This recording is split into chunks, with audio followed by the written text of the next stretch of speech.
must be our goal and our guide. And all that we strive for as a human family, dignity and hope, progress and prosperity, depends on peace. But peace depends on us.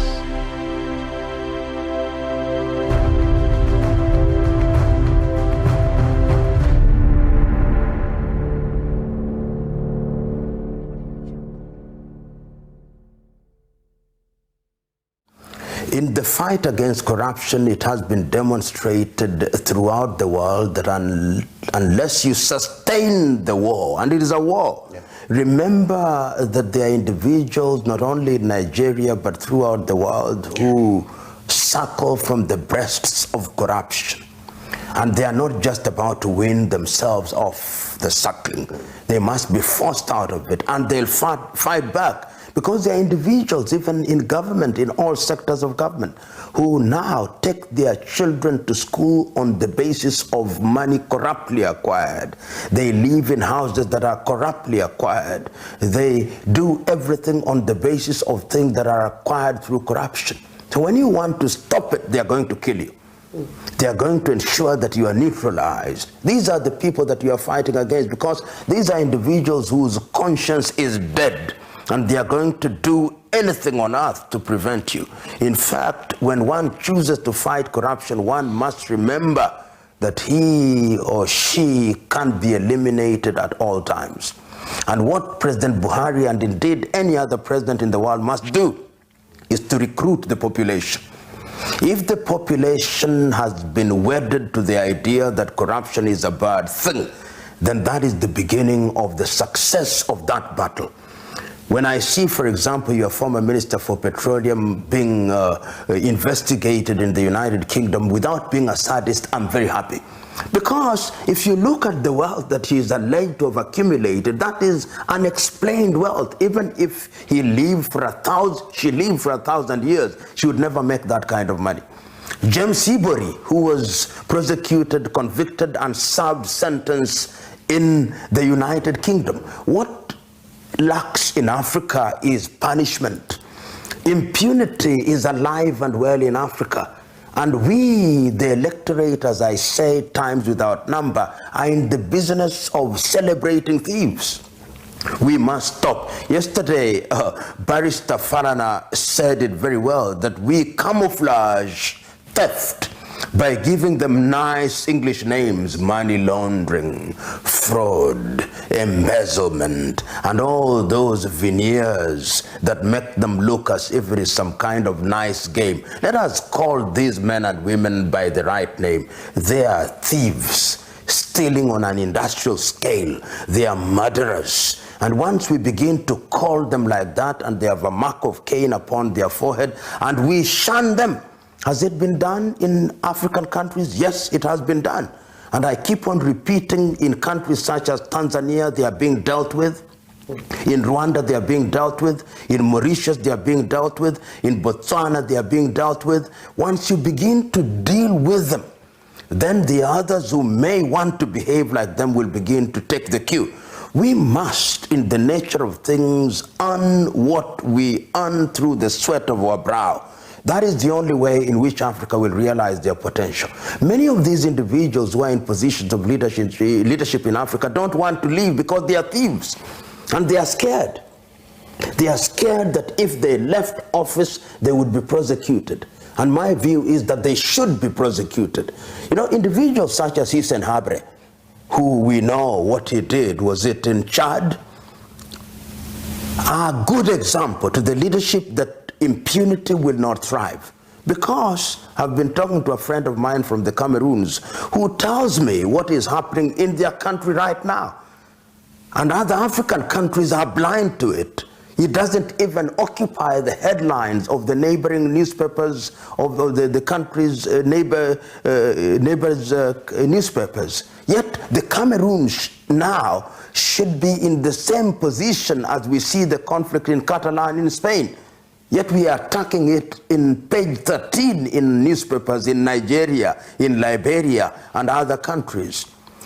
time has come that Africa must learn and realize that the world is not bothered about Africa.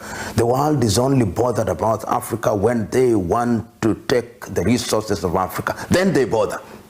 They want oil, they bother. And I'm using the word bother in a very deliberate fashion, not in the traditional orthodox fashion.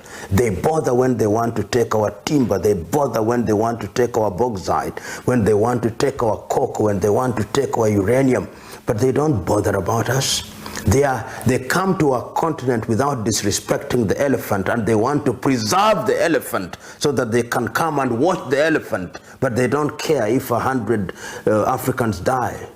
They want to preserve our monkeys. They want to preserve our leopards and our other animals, but they don't care about us. To them, Africa is a zoo of sorts. And until the day that we Africans realize that we are on our own, we are going nowhere. And very soon they are going to shut us out, if they have not shut us out already. We'll not go to the United States of America, we'll not go to Europe, and I'm happy that we are being forced to stay in Africa. Let us stay in Africa and build Africa. I mean, what does Africa lack in terms of resources?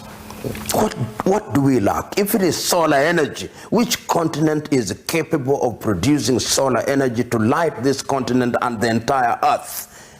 If it is hydroelectricity, what can we not generate? If it is minerals, if we wanted to make bombs, if we should, where do they get their uranium from? If it is timber, what don't we have? If it is human resources, we are 2 billion of us, and we are people who have intelligence, and yet we are kept in a constant state of conflict.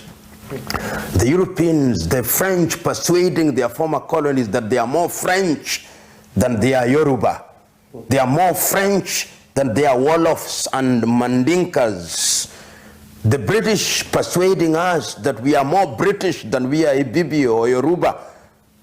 And of course, when we find ourselves in that schizophrenic state, then we engage in internal conflict and they sell their arms to us. Tell me, which African country makes guns? None. I think Africans must recognize that bad governance is harmful to their very well-being, not only for the current generation, but generations yet to be born. This is a continent that has always had potential. These are a people that have always had potential. But since we regained our independence from the colonialists, African leaders in many countries have consistently demonstrated that they are not working in the interest of their people.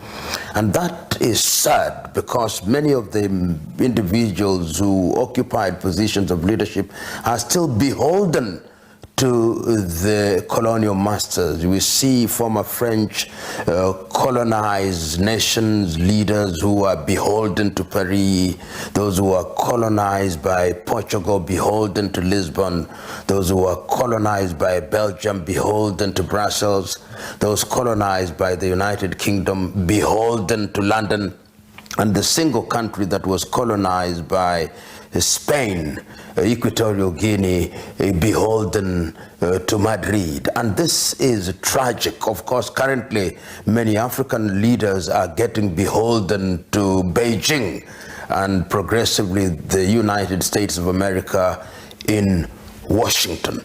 The net effect is that the African agenda is being sacrificed to the detriment of the peoples. And we have examples which are live as I speak. The problems in the Cameroon, the problems in Togo, the problems in South Sudan, the problem in Central African Republic, in Mali, in Mauritania. And these are sad things. And the tragic thing is that the African Union appears to be helpless in this situation. Africa has been victimized by systems of government which we do not understand and which are not serving us well. And the time is now to wake up and to begin to find African solutions to African problems. Is it doable? Yes, it is. But we must wake up from our slumber, because those who are in positions of leadership are quite comfortable with the situation as it is. We must have something in the nature of an Arab Spring. The Arab streets woke up and they told their leaders, you are going to do that which is in our best interest. Unfortunately, some of the gains made after the Arab Spring have been clawed back. And that is a lesson for us, that if you regain your independence, you must remain eternally vigilant, because the forces of reaction are very persistent. You know what is amazing about the African Union, which is the immediate success of the OAU, is that it's beginning to let Africa down. I was amazed about a month ago when Zimbabwean president, whom I respected in his early days as a freedom fighter and as a man of vision and intellect, when he went to the African Union and made a donation of $1 million, and the African Union accepted it, in a situation where the people in Zimbabwe are suffering, where there is almost 80 to 90% unemployment. And the reason why the African Union has become, as you rightly say, a toothless bulldog, is because there are no leaders who are true crusaders for the agenda of the African Union in the manner that we had in the early days, when we had Nkrumah, when we had Nyerere, when we had Haile Selassie, when we had Gamal Abdel Nasser. Today, in a very perverted concept of non-interference in the affairs of other nations, and in a perverted understanding of the idea of sovereignty, people are not their brothers and sisters' keepers, so that we know that there is a festering wound in South Sudan, and we are doing nothing about it. We know there is a festering wound in the Cameroons, and we are doing nothing about it. A festering wound in Togo, and we are doing nothing about it. And even when the leaders congregate in Addis Ababa for their annual jamboree, they don't discuss these problems. Right now, I would have thought that there should be an extraordinary session of the African Union to discuss a number of things, to discuss the countries which are in trouble, and I'm mentioning them ad nauseum, to ask the question, what is the problem in the Central African Republic? How can it be resolved? What is the problem in Togo, in Gambia, in the Cameroons, and in many other countries, so that we have African solutions to African problems? Because what we'll see very shortly is that the UN will sit down and send a peacekeeping force. And when there is no peace to be kept, and they send peacekeeping forces, when, in a manner of speaking, the horse will have bolted away. So the African Union is very disappointing. When Dr. Mahamat was appointed as the chairman of the commission, I thought that this was a new person that would come with new energy to replace Nkosana and Lamini Zuma. But what I see is lethargy. What I see is lack of enthusiasm. What I see is lack of direction. What I see is continued pain. I was amazed about a month ago, if I'm not wrong, when the international community asked the African Union to nominate a country to sit in the Security Council, and they nominated the Democratic Republic of Congo. How can you possibly nominate the Democratic Republic of Congo, whose president has refused to hold election, whose country is generating refugees, whose government is controlling Kinshasa only in real terms, and where there is conflict everywhere, and where the resources are being taken away by the Chinese, the Malaysians, and the Belgians, and other rogue individuals from Europe and America, and you nominate such a person? You nominate a hyena to sit in an assembly which is judging how goats should be preserved? It is a tragedy of gigantic proportion, and we consistently do this in Africa, and we think is normal. Africa has now normalized the absurd, and we think that sense is what we do, yet it is nonsense. And unfortunately, many of us who are not in positions of influence, our younger generation particularly, think that this does not matter. This matters. If you look at the history of revolutions, it was always the young people. As early as 1908 in Turkey, it is the young people who came up to rise up against the dictatorial regime. We remember even during the Bolshevik Revolution, it was the young people. We remember during the civil rights movement led by Martin Luther King Jr. and Ralph Abernathy, among others, it was young people. In 1968 in France, when there was a problem initially in 1958 and 1968, it was young people. We remember in Tiananmen Square, it was young people. We remember in Korea in 1908, it was the young people. In South Africa, in the Sharpeville massacre in 1969, it was the young people. In Soweto in 1976, it was the young people. In the Arab world, it's the young people.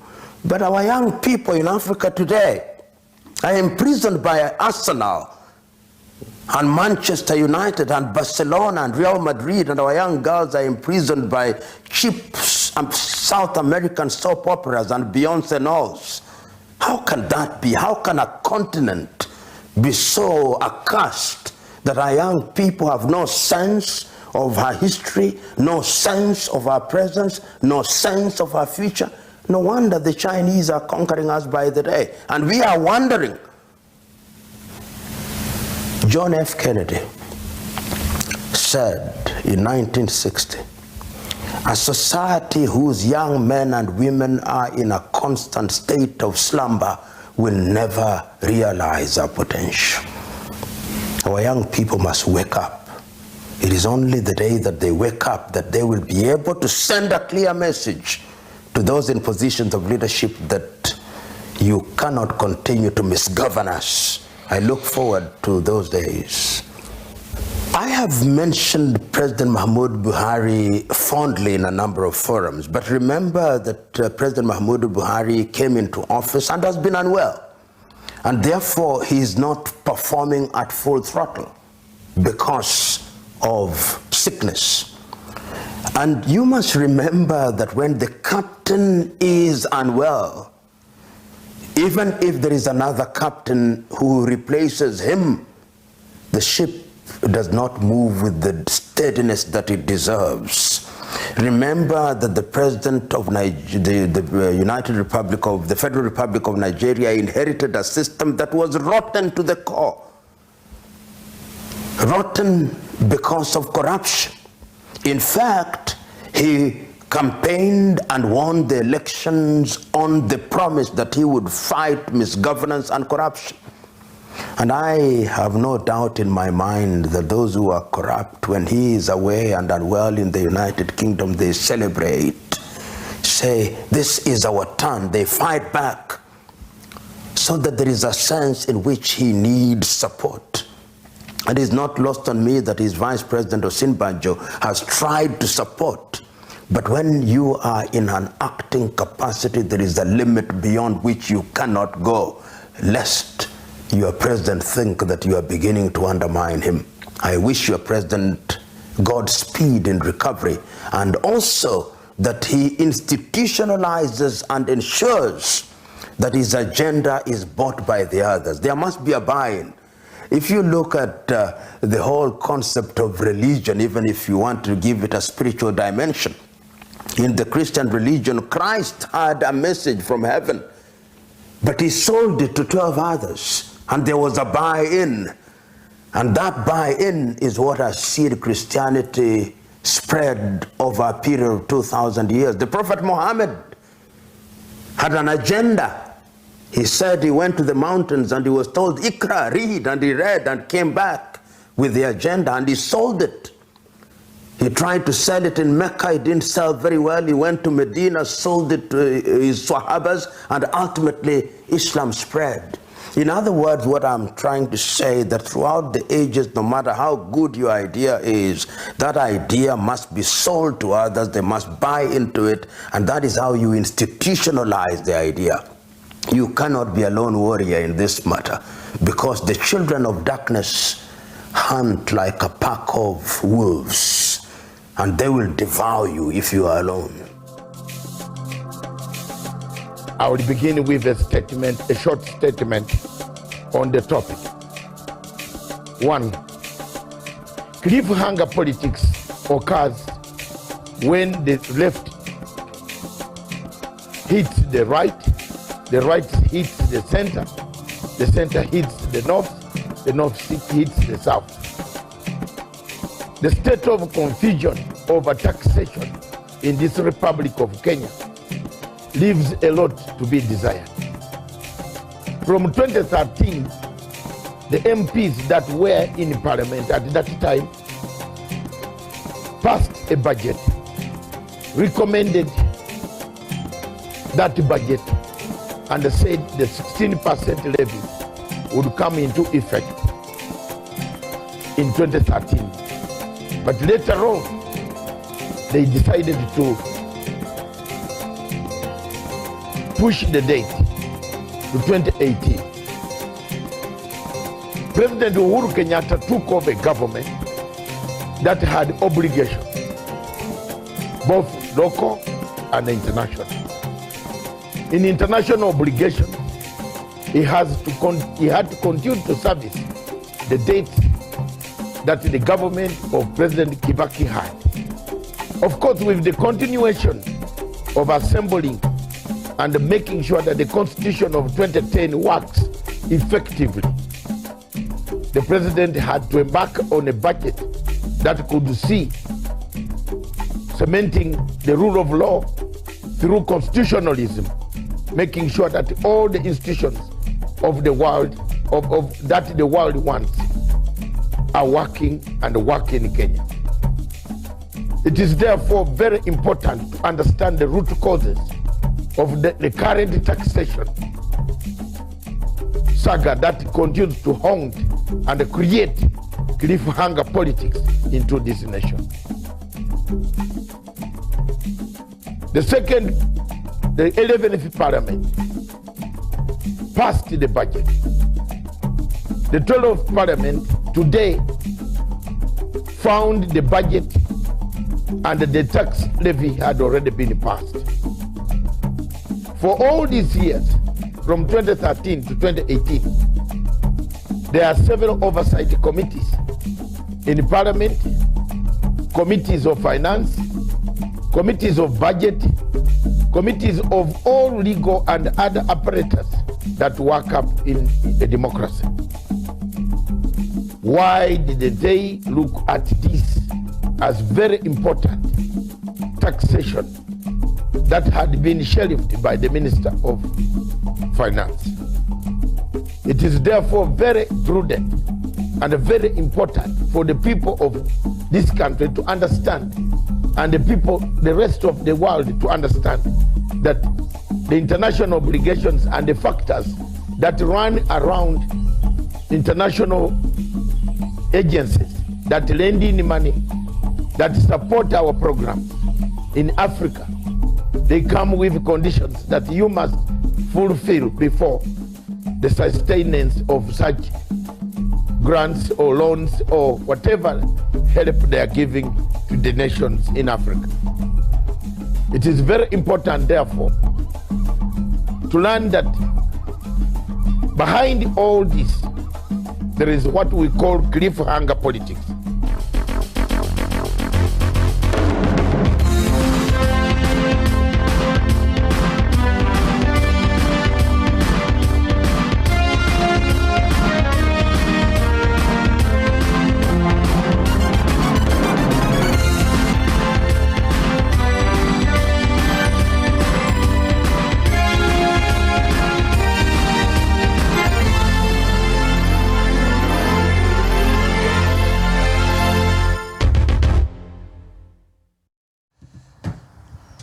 Good morning. Good morning, viewers. Welcome to Punchline Africa television, broadcasting all the way from Nairobi, together with me, with Miriam Ogutu, my co-presenter, co-interrogator, and one of those who stands by her points. But my points at times come true. I told people that in Sudan, things will change. Don't play with the journals. You have achieved, you have accomplished your mission. Get off and go home. Thank you very much, viewers, wherever you are in South Africa, in Zimbabwe, elsewhere in Kampala, Kigali, Khartoum itself, Addis Ababa, the headquarters of African Unity, the headquarters of African Union. Is it a union or a disunited front on Libya? Events in Mali, events in Malawi, elections in Malawi. Are we talking? Are we going to have another runoff with opposition already claiming there is a rigging parallel service system? Viewers, wherever you are, that is what Africa has been, what it continues to be, and how it is. Therefore, here we are in the studio to enlighten you, to bring you the true African spirit. And we are not alone. We want you to join us. Join us in this discussion. Engage yourself. Talk to us on this platform. Ask questions that you don't know, that you want answers for. Those that we have answers for, we shall provide. Remember, we are not the presidents. We are not the prime ministers. We are not the ministers of any African head of state. But we are just people giving publicity to the cause for the African people. Thank you very much. Good morning, Miriam. Good morning. Yes, let's go through the topics. And the topic number 1 is from Kenya, the Republic of Kenya. Go ahead. Yes, topic number 1 is how to fight a judiciary, and then it will be followed shortly by the strength of economy of Kenya and its indicators. And of course, at the top of the hour, we look at the African news and diaspora dispatches. We look at how evil are the NGOs and civil societies in Africa in reference to current regime change being experienced in Africa. Exactly. We have so many NGOs in Kenya at the moment, very actively calling for their meetings. You have noticed that there are about 3 or 4 NGOs currently now holding their annual meetings. Is it a trigger? Does it indicate? Is it something? Is it an indicator? Is there something that they want to tell the people that here we are and we are able to run a system? Here we are in Sudan, Khartoum. NGOs have brought chaos. They stood against Bashir. Now, after the departure of Bashir, nobody wants to leave the streets. Yet a country has to happen. Okay, let's do one noble thing. This morning, we don't have our papers. It looks like we missed one section of our papers. But from the cramming of my brain, which is photographic memory, our paper's headline in the Star, it says, Otieno, the gold mafia, the man behind the gold, has been arrested. The scam gold that has been flowing in Kenya. Remember, this mafia has been there for a long time. This mafia has made so many people perish. The mysterious deaths that we have seen around here, connected to drugs, connected to gold, diamonds, smuggling rings across the East and Central Africa. Those are the things that we want to look at in the newspapers. But the most important thing now is corruption, the fight of corruption in the judiciary. How can we take term and succeed in fighting corruption?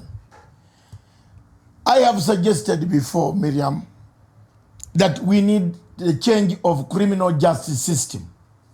The criminal justice system of Kenya is so lenient. It's very lenient to people who go through it. It has no punitive measures. It has no biting teeth. It is as though we have reached a state, a status, a country whose status is so high. A country as if we have reached that level. Remember, we're in for a shocker. The constitution that we made, a constitution that Kenyans approved, is a constitution of a developed world where the social structures are there. You can go to DSS, that is the social service. You can go to retirement scheme, unemployment scheme. You can get what you want. Okay? The Constitution of Republic of Kenya is not the Constitution as I see it now, apart from 1, 2, 3, 4, 6 safeguards. The rest is foreign because it operates from a foreign country. It operates in Britain. When you talk about the retirement benefit, National Employment Agency, it was only created yesterday. You remember, it is now a full-fledged body. And you have seen the queues, the number of people seeking jobs. The queue is like a 2 miles. 2 miles. So these type of things are not the things that I would like to be part of and only suggest. The criminal justice system of Kenya, for us to bite on corruption, we need to change that system. We need to put a caveat on bail conditions. If you have been caught, spend some time while the police finish their investigations. Every country does that, including Britain. Once they are satisfied that you are not a risk to the witnesses, they send you back and say go and stay on address number this and be reporting to the police daily until the case is heard. So if you have those type of things happening in Kenya, where we go in and even get anticipatory bail, you can't fight corruption. Miriam. Yes, indeed. The criminal justice system in Kenya is very lenient, as you have said, and so we're just hoping that laws can be amended to just fit the current challenges that keep emerging in terms of the justice system in Kenya, and so it can properly address the criminal elements and the criminal cases that we experience in Kenya, that there's so much loophole and these criminals get away with so much. So if that part can be amended and just allow for it to take care of it properly, and then I think we'll have made some gains in regards to apprehending and fighting, especially the high level of corruption that is being experienced in this country today, and other vices that keep emerging and challenges in terms of the criminal justice system. And what we have right now is not really taking care of that properly. If that is the case, look at what Chief Justice Maraga has said. Chief Justice Maraga has said it is impossible. It is impossible to have 30,000 people. 30 people on a charge sheet. Is he right? I think he's to some degree he could be right, because when you have 30 people in one charge sheet, what are you saying? There's a probability that in these 30 people there are others who perhaps did more in regards to attributing to that crime compared to other people who could have done less in regards to whatever they're being charged upon. And when it's just a wholesale charge sheet like that, it's not. I think it's much better when it is individualized. Every person gets to answer for those charges. So when it's just a whole 30 people in one charge sheet, I don't know how that works really, but it's not, I don't know if it's effective. It also makes time very difficult for lawyers, for the judges to write. Most of the judges in Kenya write with their pen and paper, write each and every word. They don't type. We don't have stenographers. Why don't we train stenographers? They're there, I think. for the because when every court proceeding and every parliament proceeding, I think we have the hind something. I've forgotten the name for it, but they should be having people who actually take the notes and do the. They are called stenographers. Court stenographers. The court they notes, take yes. they take notes. They take notes as it is, so that by the end the judge does not need to write full scalps like a 50. Yes. And then go back. You know, we should do that. I think it's there. No, it should be there. The hindsight. They even I think they employ journalists for those jobs in Parliament and also in the courts to be taking notes each and every word that is being spoken in court or in Parliament. They have the handsets to do that. I think. Yeah. So we have finally have the papers. They have arrived from the city where they were. Yes. And the Standard newspaper of Kenya talks about. Let's talk about the judiciary, the topic that touched. Baraza says yes, the former Chief Justice who was summarily sacked and expelled and dumped. Former Deputy Chief Justice. Yes. Former Chief Deputy yes. DCI, DCJ, says he only touched this woman's mouth. Nose. Nose, and the way she was treated. Pinching the guard as others go free. Several judges now are going free. The corruption in the judiciary.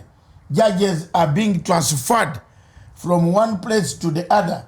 There was a judge whose boyfriend bought a Range Rover. She has been transferred to Kajiado. And you'll hear scandals in Kajiado very soon. Very soon. And we have just taken one disease from one place, dumped it to another disease to affect the people there. So why don't we? Baraza has a point here. Double standards have been applied. I think yes. Why did they make her lose her job? Well, whatever. They would have just recommended because of the hype of Kenyans on Twitter.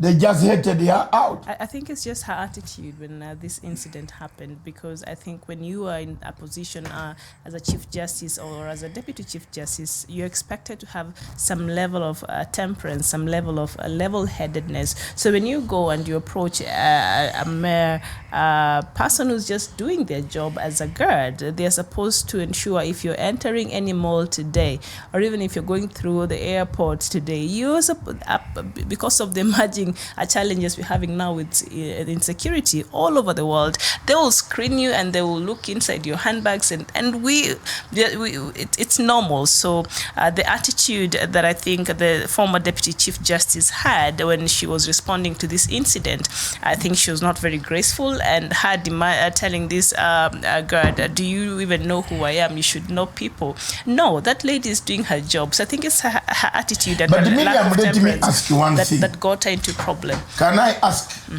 if you may allow me? Yes. A person who picked somebody's nose and a person who was allowed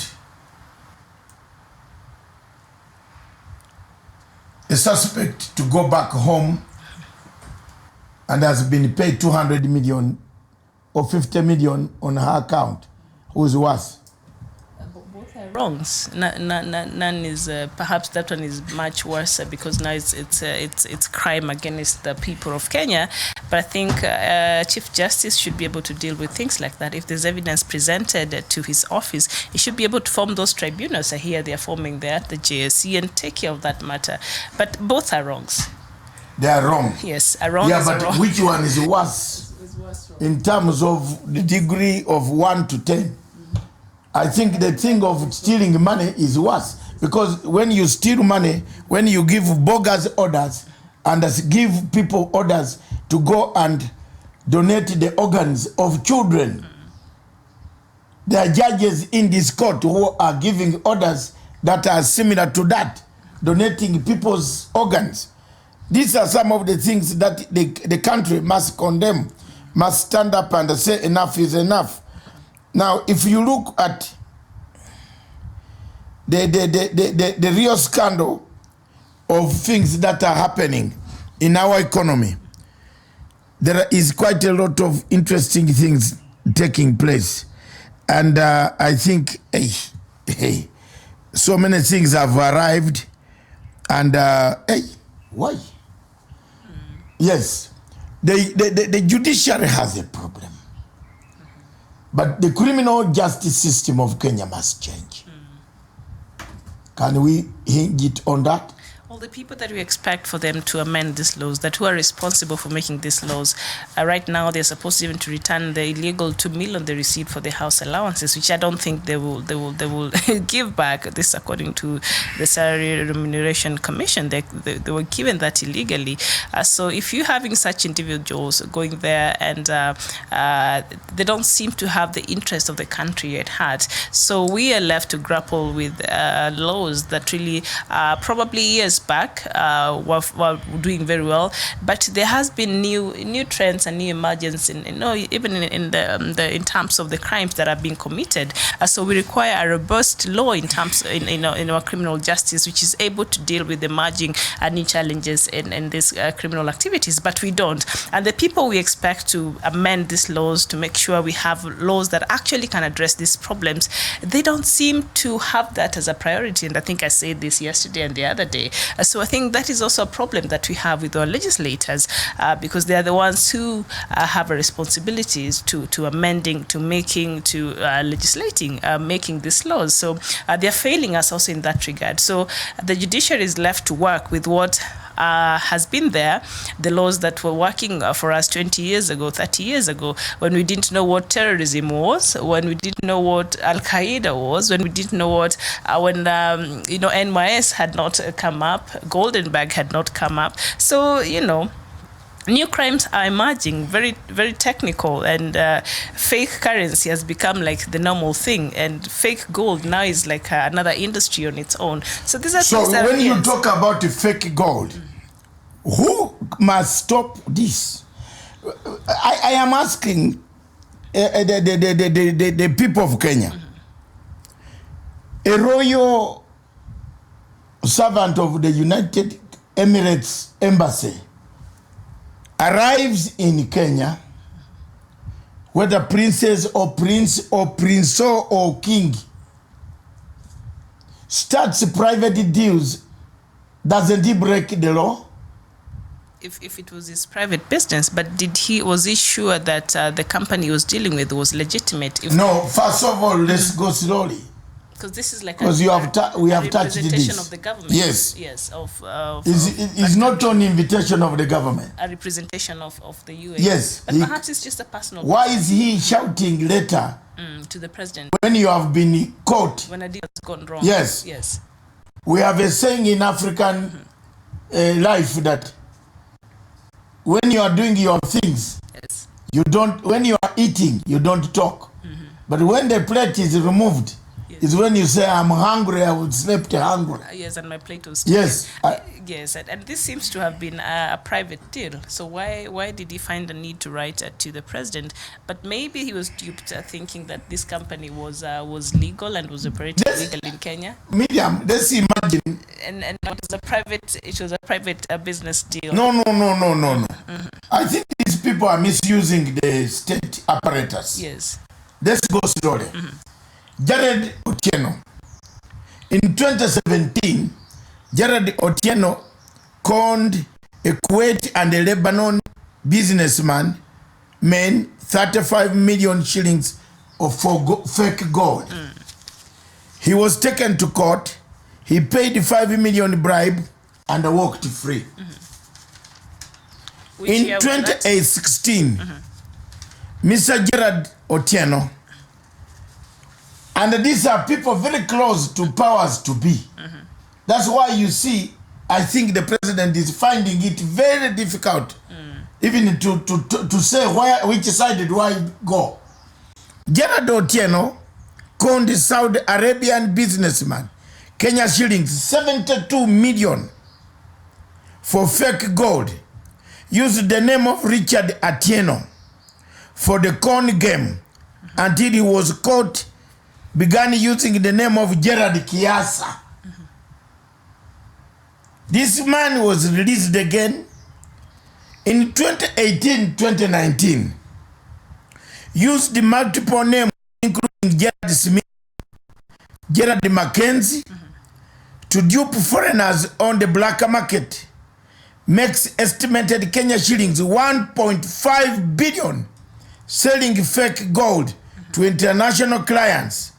Gerard Otieno claims to be a CEO of Express Feeders Limited and leads a fancy life, but riches, but his riches have come from conning people of millions for fake gold. He is protected by politicians, lawyers, and corrupt judges, some of whom are planning to run to Europe to avoid being arrested over his latest scam. The truth of the stolen money is slowly coming out. Yes. And the police, of course, according to the Star, police were last night looking for the businessman. He has been arrested. And he has been arrested this morning because when they went there, they could not find him, but they towed away some of his luxurious cars. I see a Porsche, the good one, and a Bentley. This is a Bentley, I think. Bentley, those are the Porsche. Porsche, yeah. And you know, this is a man who went for a media lady. He did? You know media ladies, I'm not saying you. It's wrong. Can I keep quiet? It's wrong to stereotype. Okay, now start. You set the pace for me. And I don't know what you want to say, but no, I have said already. Yes. You remember Gerard Otieno going with how many helicopters? He's the man who was going to marry that lady. In Meru. In Meru. Yes. He's the same guy. This is the guy. Oh no. Yeah. So set them. I've set the ball. Okay. That's the ball roll. Yes. That's Gerard Otieno. Okay. The one who flew with helicopters and I don't know how much money. There is a lady in the media, I don't want to say the name, you know, one of the most beautiful ladies in the media. You know, they go for these powerful ones. Okay. Yeah. You cannot, I told you one time here last year, I think my production team will remember I was crying. Yes. Very soon we might not have even a market. For? Oh, now Miriam, you start. But you're off the market. Me? Yes. I've lost the market? Good morning, Mrs. Matanga. Oh. Have you seen what this lady is doing? General manager, checking out of this. I'm just trying to protect your house. These people watching out I was talking on behalf of many youths, Kenyans, who cannot afford the luxurious life, we'll have yet they have the desire to marry. But the other women who really don't. Can we have equality? Yes. When a man like this one living like in a state house in California, when he come with a Porsche and a Bentley. Porsche. A Porsche. We call it Porsche, you know. It's Porsche. Eh? It's Porsche. It's Porsche. You know, what is it called? Sheng. Porsche. In Sheng. A Porsche. Leave Sheng alone. Yes, you after me in a practice so that I'm not off market. No. You have now told me I'm off market. This shop. So I've expired. This shop is closed, ladies and gentlemen. I have expired the date of expiry. Not even ladies and gentlemen. No, tell us. Ladies. Do I look like I'm off market? You're completely off market. You're taken and. So Mr. Gerard Otieno went to marry a lady using fake money, gold that has been. But let me ask you. But he did not take fake money in Meru now. I think we better check it. You know there is no money in among people now in Kenya. Yes. And everywhere. Money is not there. Yes. People, if you go to the bank, the queues are very short. You might wonder that this is a bank or some hall where there's a sick person or dead. Yeah, the queues are short. I think because also since mobile money transaction has become very popular, so people don't find a need to go to the bank. That also is one of the reasons why. But there's no money in the market, so people are broke. So that is also another reason. Yeah. So he made a very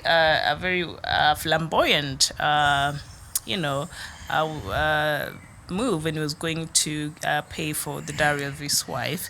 So he is the same person. So now he has been traced by the DCI and is the one who's been dealing with the fake gold sting. And interesting. So they went to look for him in his palatial home in Karen yesterday. He has not yet moved into that house. I think it's costed about 110 million Kenya shillings to build in Karen. So the guy is loaded. And yeah, so let's see what now a picture has emerged of the following people. Hey, the guy, the one who came from Tanzania, Gerard Otieno, Babu Owino. Oh, Yeah, I'm reading for you the list. yes. Mbogo, the man who said he was rich, younger rich man. Helicopter.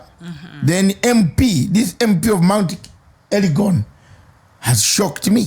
Which one? The what is his name? Hey, maybe you know their name, their faces, their names, they are here. The faces are there. How many can you tell out of those? Most of them. And a person like Stephen Bogos, I think his wealth has been questioned. I don't know. No, but it is linked to Allegations. this. They are all linked. And Babu. And I don't know where Gerard Otieno and Kendi Mwiti. Yes, that's the wife. Kendi Mwiti, the lady. My. Kendi. The lady, beautiful lady, man. Okay. Do I know her really? You know Kendi Mwiti. Maybe. Thank you very much, Bill Ni. Thank you very much. It means you are watching. You know, some younger men might not be able to marry. She has told me I'm off. Expiry date. You said younger man. Expiry date. Young is like Thank you I'm old. for throwing me to an elderly home. I'm not taking you When to I'm still strong. I'm not taking you to a nursing home. You have. What I'm saying is this shop is closed. Oh. I'm just trying to help out the Let's look at how many people do you know here? I think they're quite famous. Those faces are quite famous. people out there could tell us how many people they know out of this. That will save the whole situation. There, a production team, Weka. Wanjiku's court, Weka Dioyo. Wanjiku's court is not me. Wanjiku, these newspapers are flowing everywhere. They have said Wanjiku's court, page 1.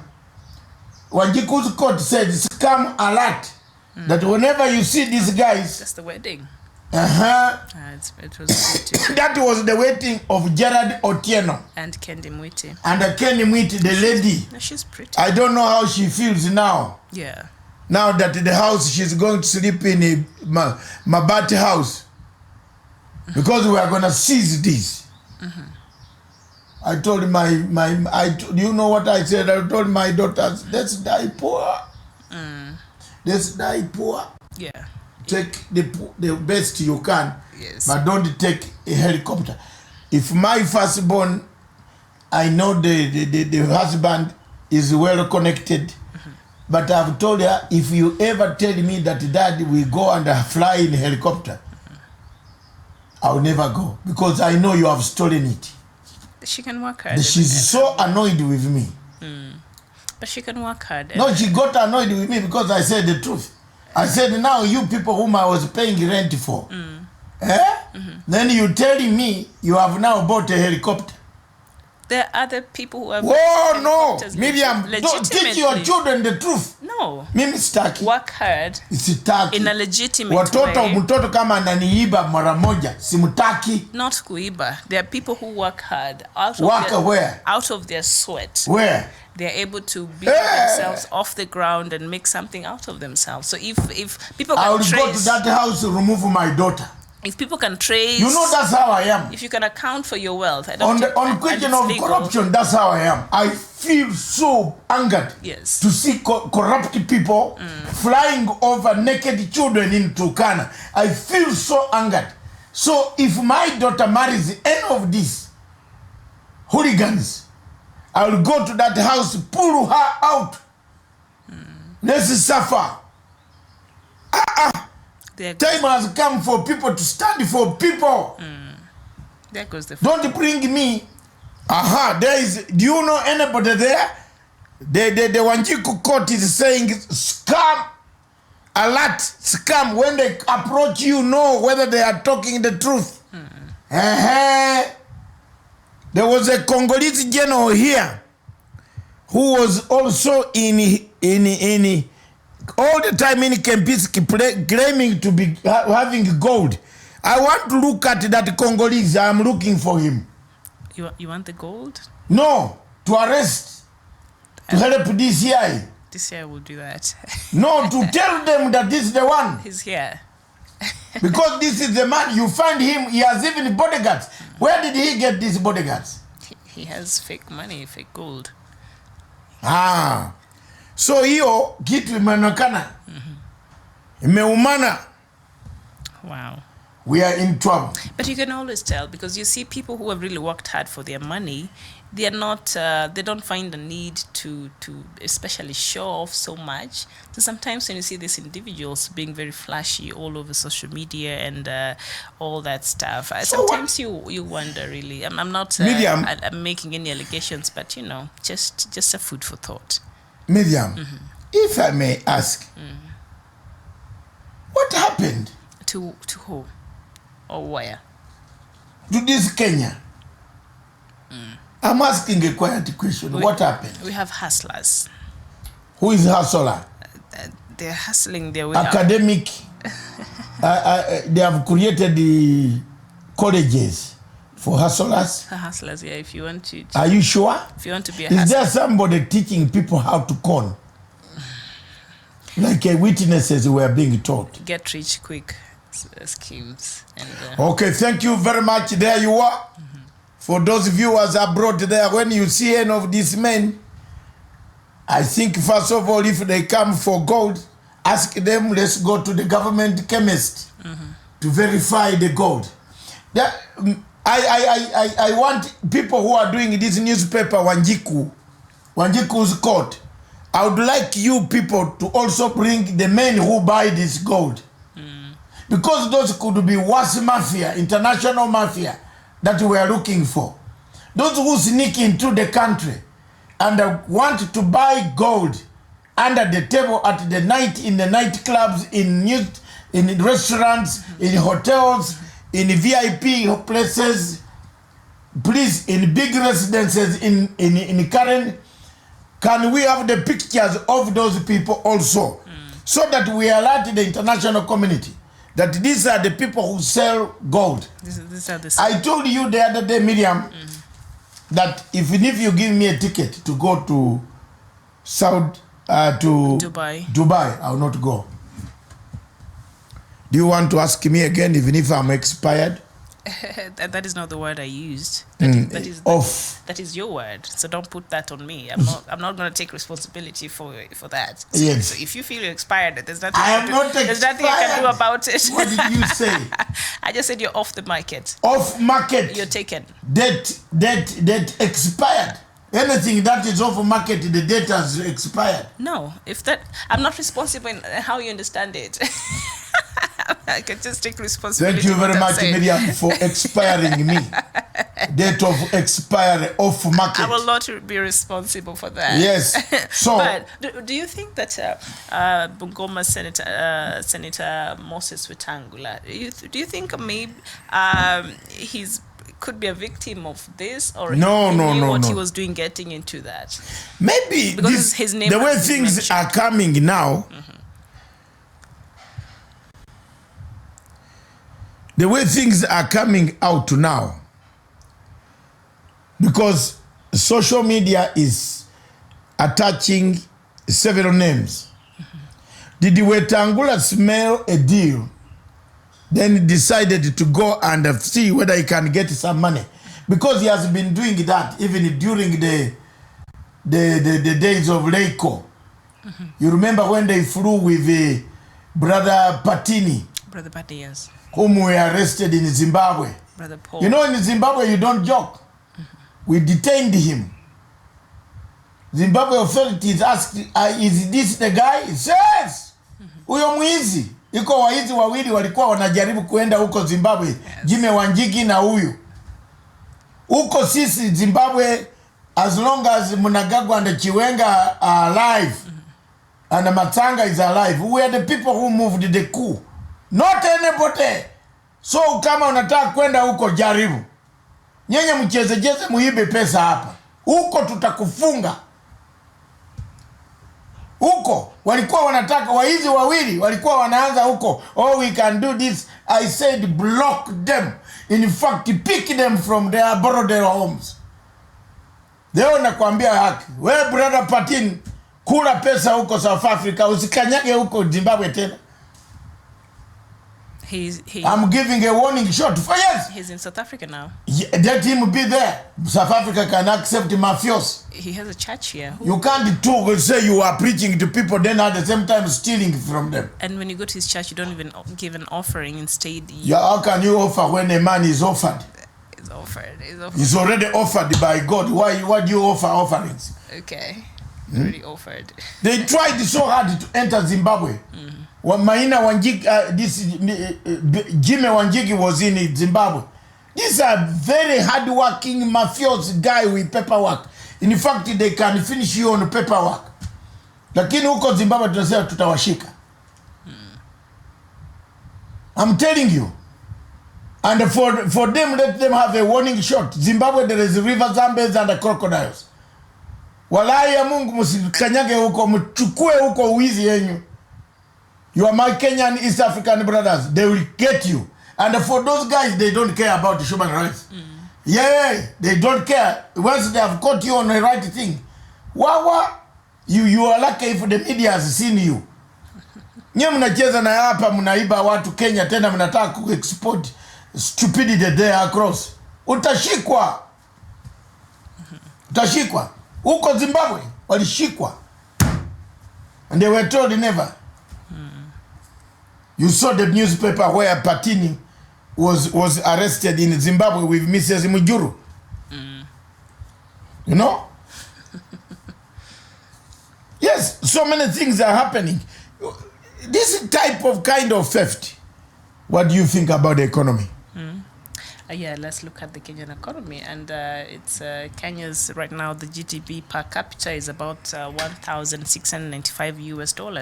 They've been doing pretty well, being that we're the biggest economy in East Africa. Yes. Why I brought this topic is to assure Kenyans that the economy of the Republic of Kenya is doing very well, despite the challenges that it has. Kenya has not reached a stage where it goes into Greek way, where we have doesn't reached the red line. So don't listen to David Ndii. David Ndii is a theorist, just reading books of Adam Smith and comparing Adam Smith, who died 2,000 years ago after Jesus had died. So Adam Smith cannot be better, cannot be used to compare the economy of this Republic of Kenya. When you look at the situation in Kenya, it hasn't gone beyond what it is today. So most Kenyans who are panicking when the government goes out to sell the Eurobond, it is selling to make Eurobond is sold on the strength of indexes. Is Kenya favorable for business? Can it do a rebound? Can we to service the debt? Servicing the debt does not mean you have not received what you want. You have. But the economy of this country is still stable. Yeah, it has grown. Last year it was at 6 point. It has been growing steadily. This year it's at 6.2, just a little increase from say 2 years ago. We've been doing pretty well, a bit steady growth, and of course Kenya is ranked as number 22 among 37 countries in the sub-Saharan region, and it's scored very well. And you know. why I think even the president thought agriculture should be one of among the big four agendas is because agriculture is our biggest economic activity in Kenya, and being that nearly 75% of Kenya's population somehow they either involved in agriculture or they're part-time in the agricultural sector. So it is agriculture is very paramount, and in regards to even why the president wanted it to be part of the Big Four agenda, it's one of the biggest economic activities in Kenya. So it should be given the attention that it deserves. And I think when this dam scandal came and things like that, just affects this sector so bad, and the cases of the maize scandal that we had in the beginning of the year really hurt this sector so much, and it is the biggest economic sector in Kenya, so it should be taken very, very seriously. Of course, tourism also just one of those, but agriculture, 75% of Kenyans, in one way or the other, they're involved in the agriculture sector. Yes, go ahead. Go ahead. For me, you become David Ndii. We have a David Ndii in Punchline Africa. Go ahead. It's Miriam Ogutu. This is Miriam Ogutu speaking. Let's take a break. And when we come back, the economy of Kenya has bounced. It's still in good box, still in good conditions. Still, we are not yet in a worried state. We should not be worried. We should not condemn President Uhuru Muigai Kenyatta. He is doing his best to maintain an economy with a lot of hazards and infected crocodiles that eat the money once it is brought here. We know that, but he's doing his best. Give him support. Give him moral support. Let him work out a method of getting this country to stability. Thank you very much. Don't go away. When Miriam comes back with Good Morning African News. Yes. And our brothers in Berlin, wherever you are watching us, we can see. Yes, it is 10:03 in Berlin and in Europe. Tell them. And it is 12:03 in East Africa. Say good morning to them. Good morning, Guten Morgen.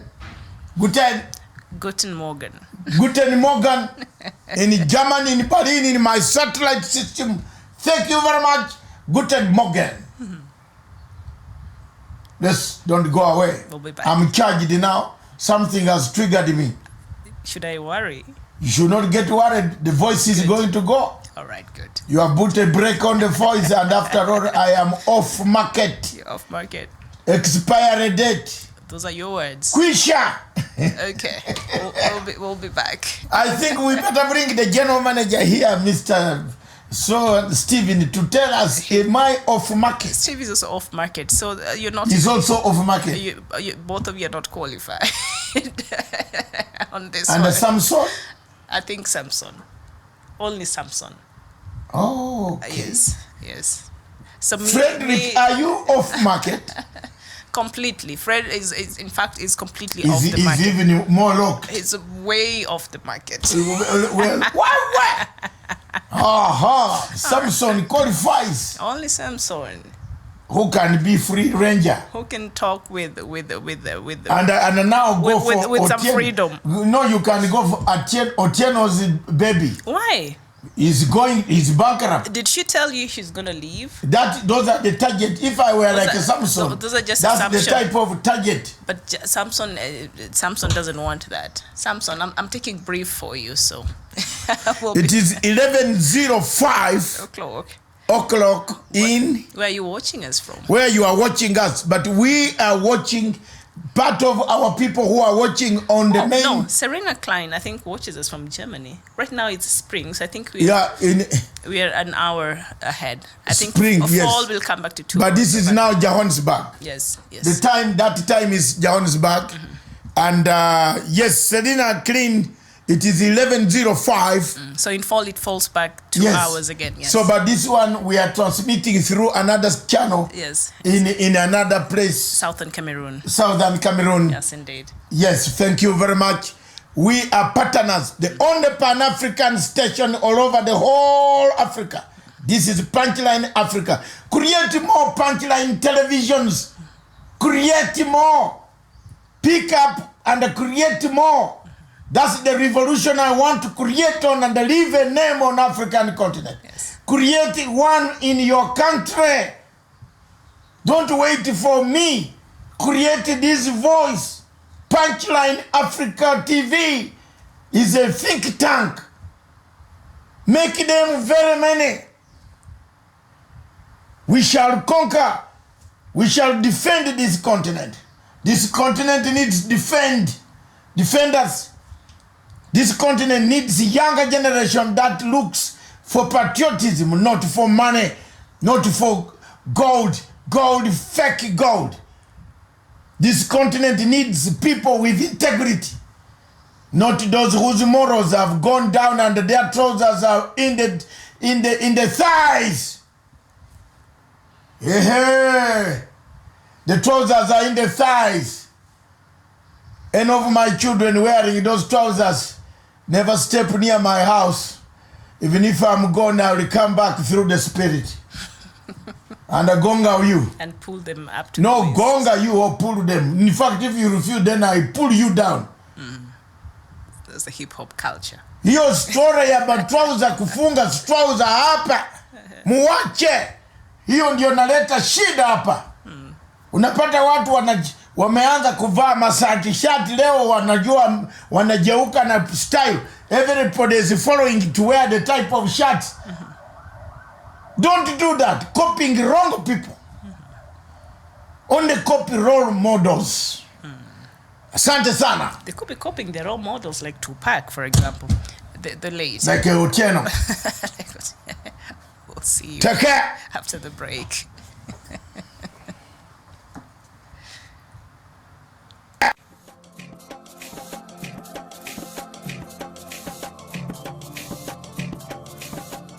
We discuss Africa.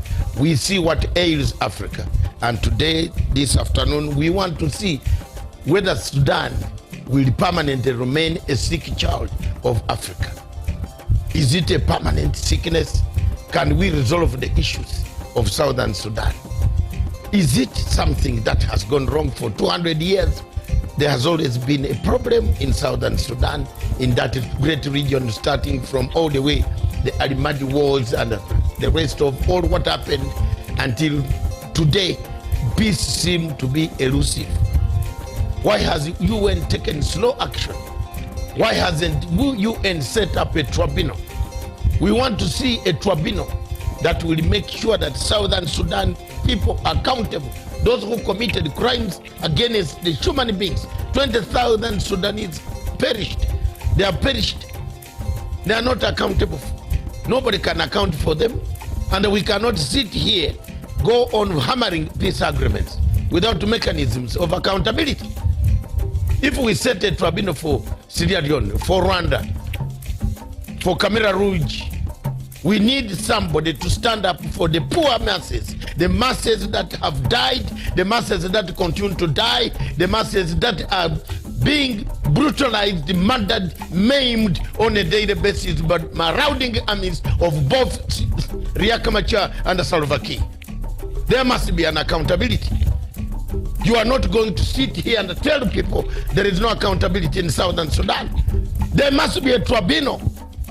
Why do we run to harass countries of Kenya, put ICC on Kenya, put ICC on this country, put ICC on Central African Republic? Why have we delayed on putting a tribunal for Southern Sudan to find out who is killing, who has been killing, how they have been killing people?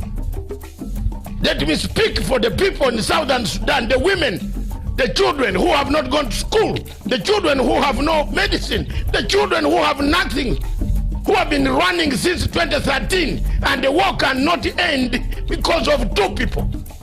Let them face the tribunal. I'm not going to keep quiet as a Pan-African to see Southern Sudan being maimed, being tortured, being cut, dismembered, and we keep quiet and watch people vote images of people, of malcontents singing to us in Uganda, in Kenya, in Ethiopia, in South Africa, telling us they have money. Let them face the international tribunal and tell the tribunal who gave them the guns, where they buying them, how they were killing people. Enough is enough. Enough is enough for Africa. We have had enough. There is no need of that anymore. Enough is enough. And if people have died, they will not cry. We people who are left on planet Earth must cry for them. We must find justice for them. We must make sure that there are leaders who go on bragging on television stations all over the world, who are accountable. They must be behind bars.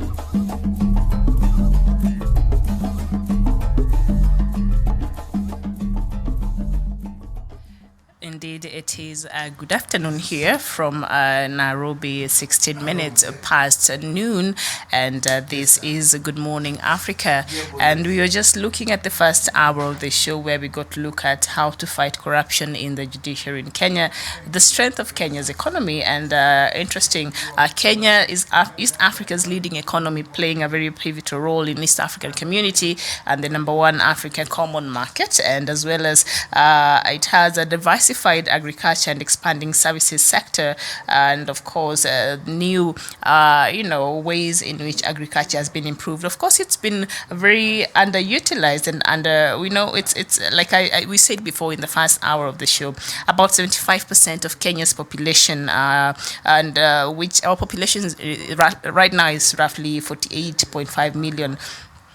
But 75% of this population somehow is involved in agriculture full-time or even part-time, including that includes livestock and also pastoral activities. So agriculture is very pertinent when it comes to Kenya's economy. And so new ways in terms of telecommunications and financial services that will increase the input in the agriculture sector needs to be paid attention to. And of course, improving business and governance climate, that has been one of the strengths that Kenya has. And of course, it is fast-growing population and emerging middle class has also contributed so much to the growing of Kenya's economy. And of course, Kenya's GDP per capita right now stands at $1,695 US. And the growth in 2009 has been projected to be at 6.2%. And there have been some weaknesses dependent on hydropower and rain-fed agriculture that has made our produce production to be very low, and also persistent bottlenecks and skills shortages, instability related to terrorist risk, and political, social, and ethnic divisions, and of course, persistent corruption. These are just some of the few things that are working to weaken the Kenya's economy. But so far, the growth has been a bit steady. Last year, it was about 6.1%. This year, 2009, it's about 6.2%. And this just is the first quarter of the year. We're just entering the second quarter, so we'll see how that will grow. Maybe by the end of this year, how much we would have our economy would have grown here in Kenya. So that is just what we were looking at in the first hour. So right now, let's just go straight to what is making news headlines in Africa this afternoon. And we start with South Sudan, where South Sudan's President Salva Kiir on Wednesday warned against planned protests, saying any forceful attempts to seize power in the country will be met with violent resistance. In the past 2 weeks, a new group calling itself the Red Card Movement has been circulating calls online for a protest on Thursday with the hashtags Kiir must go and the South Sudan uprising, with organizers appearing to be based mostly in the diaspora. And in Sudan, talks on moving Sudan towards civilian rule have been suspended for 3 days by the country's military leaders, who demand protests clear roadblocks. In a televised statement, the Transitional Military Council, TMC, said barricades outside a designated zone in Khartoum should be removed. The setback comes hours after the TMC and the opposition agreed a 3-year transition period to civilian rule. Shots were fired on Wednesday as soldiers tried to clear the barricades. Protesters in Khartoum said at least 9 people were wounded, but the figure could not be verified, and 1 person has since reported dead. We go to Ghana, where Ghana security forces say they are not taking any chances as they deal with a revolutionary separatist movement seeking to forge a new West African nation. A joint police and military operation cracked down this month on a group that is said was preparing to declare its own nation in the Eastern Volta region bordering Togo. Soldiers blocked roads and stormed houses, arresting 89 people across the region, most of them around the town of Home, 150 kilometers northeast of Ghana's capital, Accra. And in Malawi, Malawians will head to the polls on Tuesday, 21st May 2019, casting their votes to elect a president, members of parliament, and local government councils. Incumbent President Peter Mutharika will be seeking a second and final term, while his vice president Saulos Chilima quit the ruling party in 2018 and is running to defeat his former boss. And in Senegal, Senegalese President Macky Sall on Tuesday signed a decree that officially abolished the post of Prime Minister in the country. The scrapping of the Prime Minister's post was initiated by the President at the start of his second term mandate in April, which has proven very divisive. And in Zimbabwe, the government has so far paid $64 million in compensation to 93 white farmers who had their land seized under a controversial program aimed at increasing black ownership of farms. The state-owned Herald newspaper quotes Finance and Economic Development Minister Mthuli Ncube as saying. And in Niger, at least 17 soldiers in the country have been killed and several more are missing in their patrol after their patrol was ambushed by gunmen close to the border in Mali. The incident happened on Tuesday near the town of Atongo in the Tilaberi region. And in Zambia, authorities on Wednesday arrested a former minister for alleged corruption that led Britain to suspend aid to the southern African country last year, an official has said. Emerin Kabanchi was arrested for abuse of office, said a statement from Zambian anti-corruption and anti-money laundering agencies. And we go to Rwanda, where Rwandan President Paul Kagame and his Kenyan counterpart, President Uhuru Kenyatta, have called on other African leaders to invest heavily in technology to ensure faster and efficient services. The heads of state were speaking at the opening of the Transform Africa Summit in the Rwandan capital Kigali on Wednesday. And we go to Biafra, where the Anambra State Police Command on Wednesday urged people of the state to disregard the sit-at-home order by the indigenous people of Biafra, IPOB, that is scheduled to take place on May 30th. The command urged people of the state to go about their lawful duties, as its men will be on the ground to ensure their safety. And in Ambazonia, the United States Assistant Secretary for African Affairs Tibor Nagy has expressed a delight at United Nations Security Council meeting on Cameroon held on Monday. The United Nations Security Council held an area formula meeting on the humanitarian situation in Cameroon, where the international community was urged to continue implementing a coordinated and a robust humanitarian response to the crisis in Cameroon. So that is the latest from Africa this afternoon. Thank you so much for tuning in. And of course, we just a few minutes, maybe about 37 minutes, into remaining into the show. So when I was just going through what was happening this morning in Africa, of course, something that we mentioned earlier, where Dr. Matanga also mentioned earlier, in Sudan, the army is seeming to getting very impatient with the protesters who have refused to come out of the streets of Khartoum. Remember, President Omar al-Bashir was ousted last month, I think 11th, and since then the protesters have refused to leave the streets even after the ousting of Sudan's strongman Omar al-Bashir, and so the army has been trying to have them move out of the streets, even as the council, the transition council, continues on working on modalities in which the power will be given back to the civilian. Remember, about 3 days ago, the country's military leaders and the civilian society sort of agreed to a 3-year transition, government under the transitional military council, and of course the other side, they agreed to a 3-year transition period to a civilian rule. So they seem to have made headways. So the civilians still continued to protest, and it was not clear what else they wanted, because that seemed to have been the stalemate, and it seemed to have been addressed, but they didn't want to leave the streets, and so the army now lost, I think, its patience, and it came out trying to get them off the street using force, and of course tear gas was shot and fired, and some shots were fired, and it has been reported that one person has died and several others have been wounded. Protesters said about 9 people are severely wounded and are receiving, I think, medical attention, but the figure has not really been verified. So it continues to be a deadlock and a stalemate in Sudan. Hopefully they can resolve that very, very quickly, because I don't think that is what the protesters wanted. At the end of the day, they wanted the president to leave office, which he did. But I think the organizers of this protest did not have a clear end game in mind. All they wanted was the president to leave. And after Omar al-Bashir left, now they did not have a clear way forward. And so they're just grappling to see, okay, now what exactly do we want?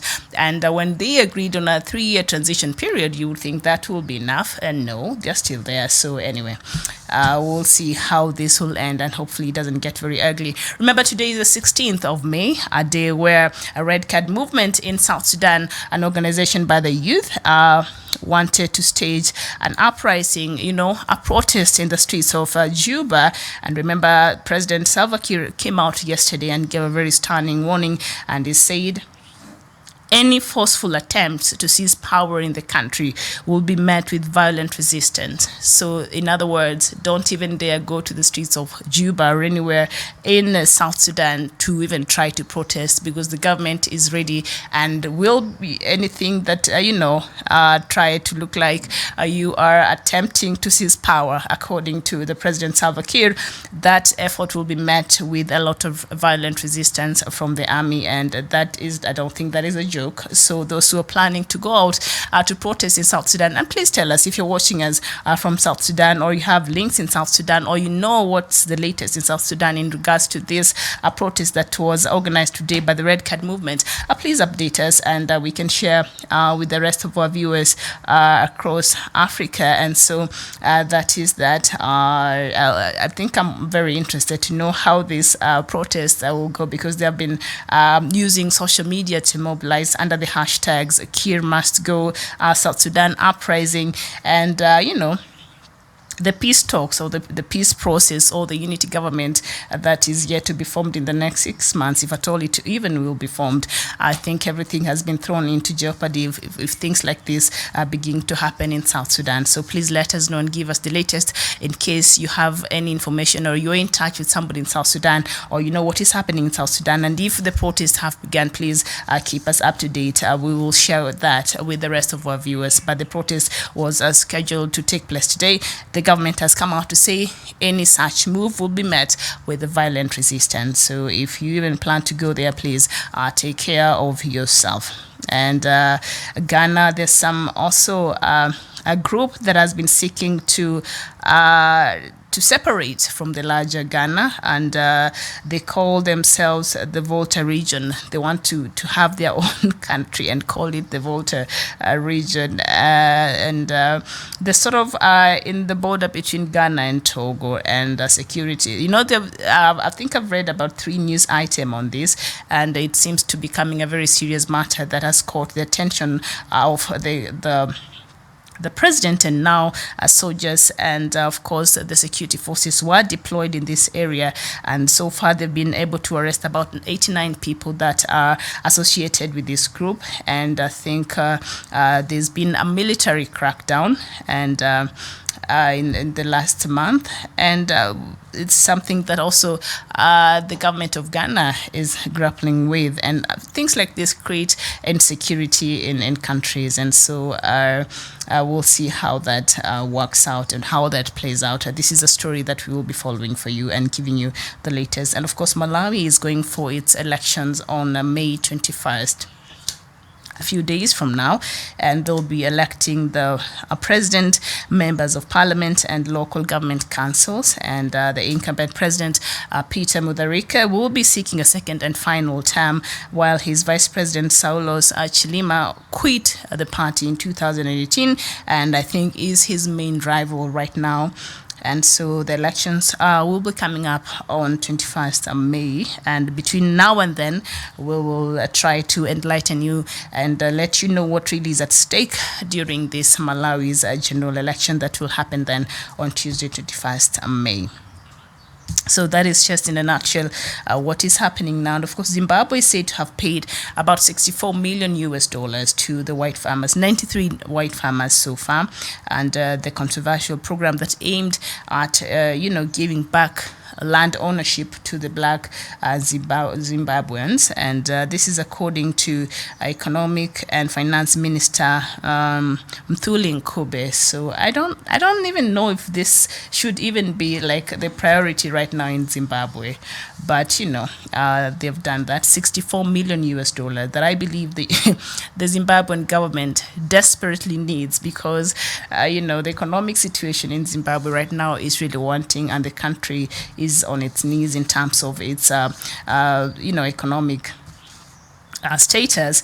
So $64 million paid to 93 farmers, while it is a move that maybe some parts of the world would applaud, but I don't think this should even be a priority right now in Zimbabwe. I think it needs that money to buy medicine. It needs that money. The larger population of Zimbabwe needs that money, but of course these farmers also have to be compensated for their loss of land. So that is that.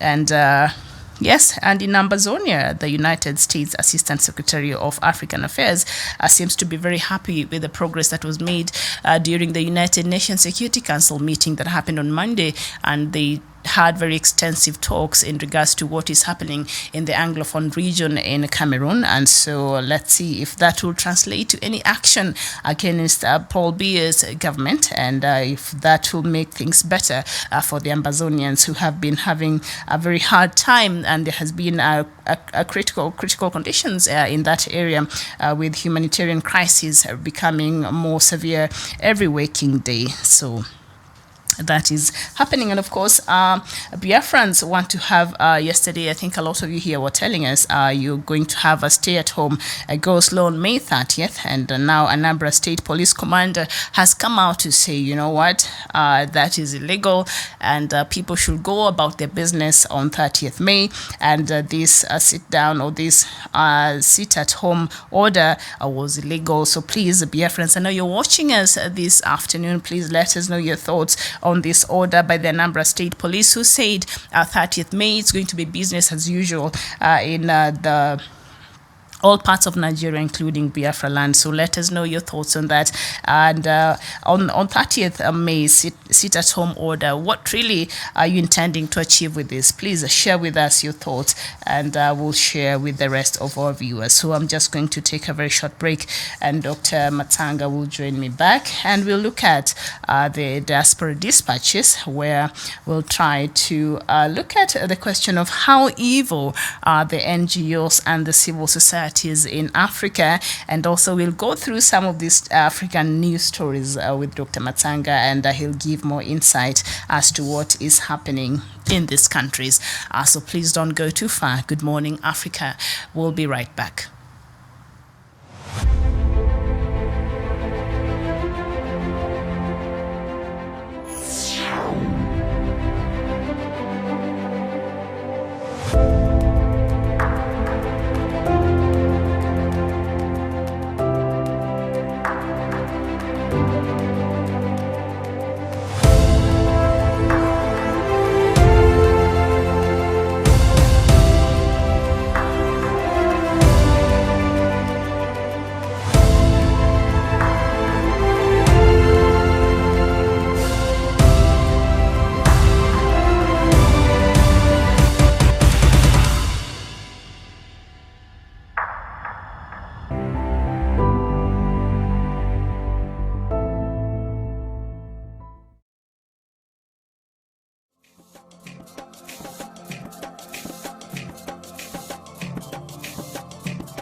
We discuss Africa. We see what ails Africa. And today, this afternoon, we want to see whether Sudan will permanently remain a sick child of Africa. Is it a permanent sickness? Can we resolve the issues of Southern Sudan? Is it something that has gone wrong for 200 years? There has always been a problem in Southern Sudan, in that great region, starting from all the way the Alimadi Wars and the rest of all what happened until today, peace seems to be elusive. Why has UN taken slow action? Why hasn't UN set up a tribunal? We want to see a tribunal that will make sure that Southern Sudan people are accountable. Those who committed crimes against the human beings. 20,000 Sudanese perished. They are perished. They are not accountable. Nobody can account for them. And we cannot sit here, go on hammering peace agreements without mechanisms of accountability. If we set a tribunal for Sierra Leone, for Rwanda, for Camera Rouge, we need somebody to stand up for the poor masses, the masses that have died, the masses that continue to die, the masses that are being brutalized, murdered, maimed on a daily basis by marauding armies of both Riek Machar and Salva Kiir. There must be an accountability. You are not going to sit here and tell people there is no accountability in Southern Sudan. There must be a tribunal. Why do we run to harass countries of Kenya, put ICC on Kenya, put ICC on this country, put ICC on Central African Republic? Why have we delayed on putting a tribunal for Southern Sudan to find out who is killing, who has been killing, how they have been killing people?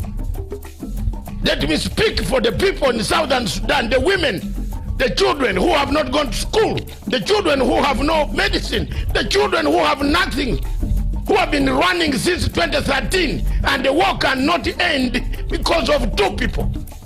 Let them face the tribunal. I'm not going to keep quiet as a Pan-African to see Southern Sudan being maimed, being tortured, being cut, dismembered, and we keep quiet and watch people put images of people, of malcontents singing to us in Uganda, in Kenya, in Ethiopia, in South Africa, telling us they have money. Let them face the international tribunal and tell the tribunal who gave them the guns, where they buying them, how they were killing people. Enough of is enough. Enough is enough for Africa. We have had enough. There is no need of that anymore. Enough is enough. And if people have died, they will not cry. We people who are left on planet Earth must cry for them. We must find justice for them. We must make sure that there are leaders who go on bragging on television stations all over the world, who are accountable. They must be behind bars.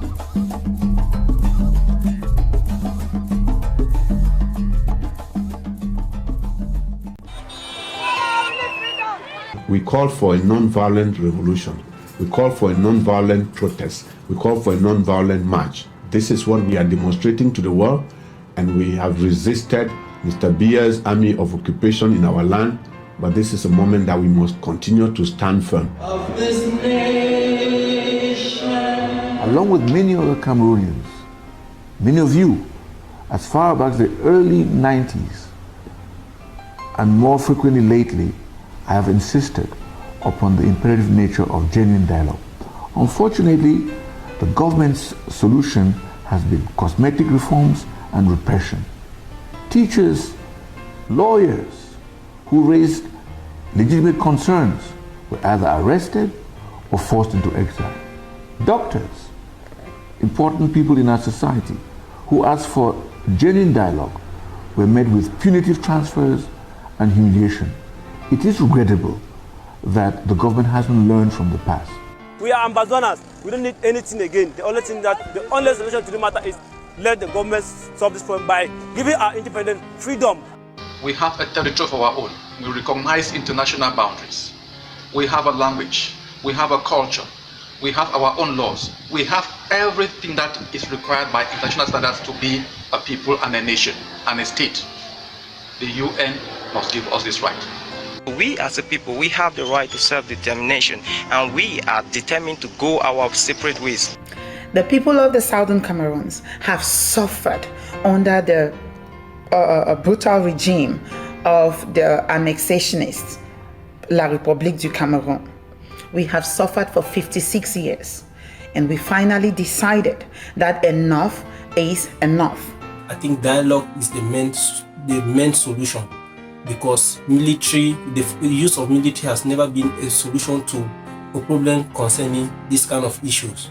So the government of Cameroon has to dialogue with the Anglophone regions to come to a compromise and let this problem be solved.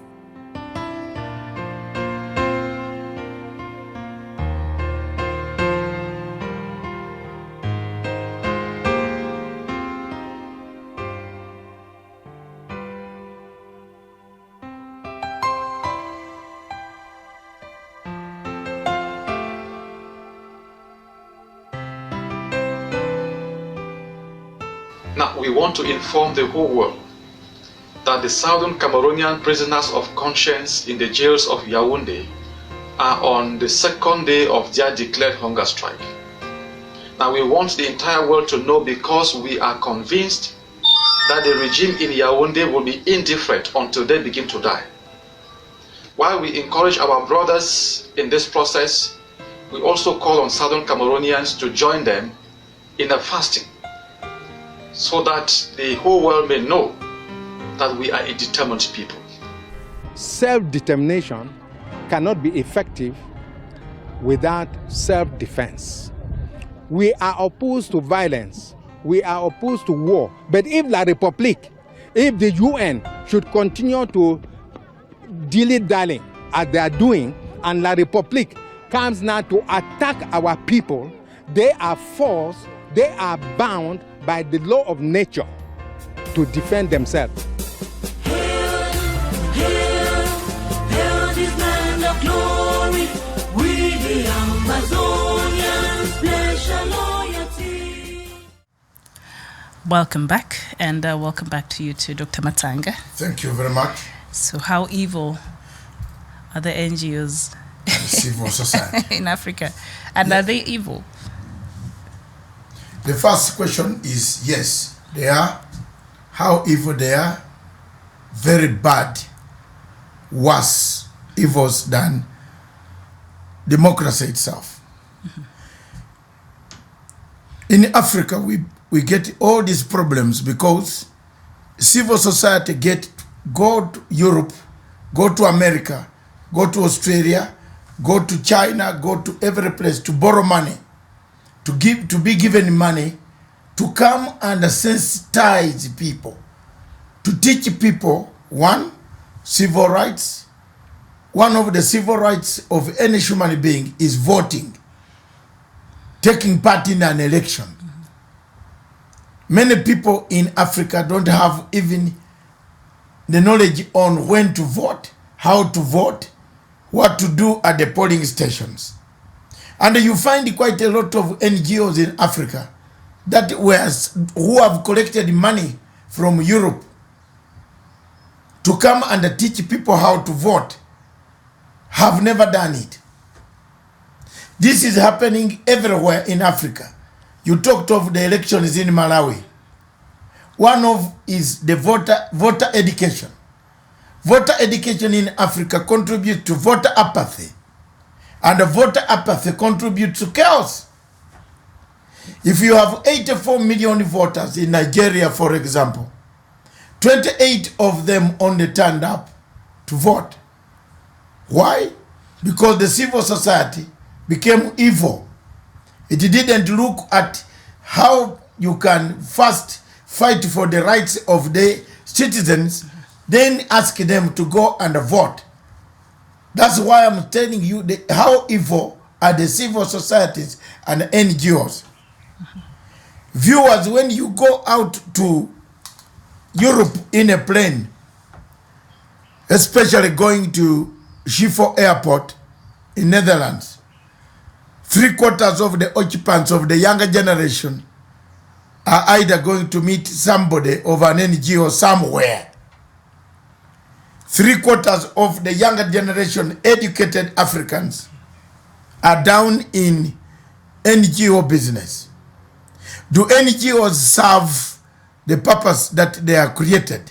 What is a non-government organization mean? What is it supposed to do? It is supposed to supplement the level of civility, how civilized the nation should be, to bring us to the status of a developed world. That's why NGOs in Europe, in Britain, for example, give you money and they want accountability. What have you done? Most of the NGOs in Africa cook books. They cook them. They tell you that they were there harvesting mangoes when they were actually at Mombasa roasting their bodies in the sunshine. NGOs in Africa, the civil society in Africa, have turned to be opposition parties. They oppose every system of the governance that the government has put forward. They bring parallel governments. They set up parallel structures, not to help the civil society, not to help the civic education, but in order to oppose the status quo of the government. So have NGOs lost what they are supposed to do? They have lost. The NGOs have lost. Yes, but also others will argue that really NGOs, as much as they're supposed to complement and supplement in what the government is doing, but also they have a role in checks and balances towards the government, and NGO and media seems to be are expected to play that role. And areas where we see NGOs and the media have that freedom and are very vibrant, we see good governance can be experienced, more accountability from the government. So how would you counter that argument? I mean, the media is the fourth estate of these countries, yes, of any African country, anywhere in the world, even in developed countries. Media is a watchdog. Is the common man's watchdog. It watches what happens in the three estates.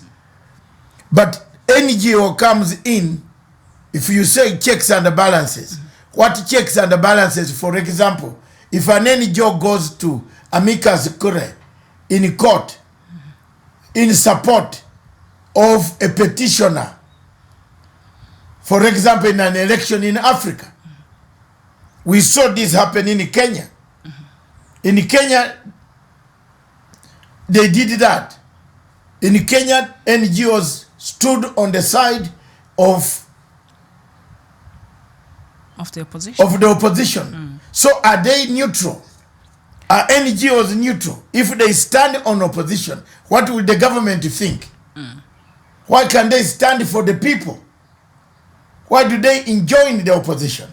Why can the NGOs come out straight and say, this election was not very good, we have taken the position in court ourselves?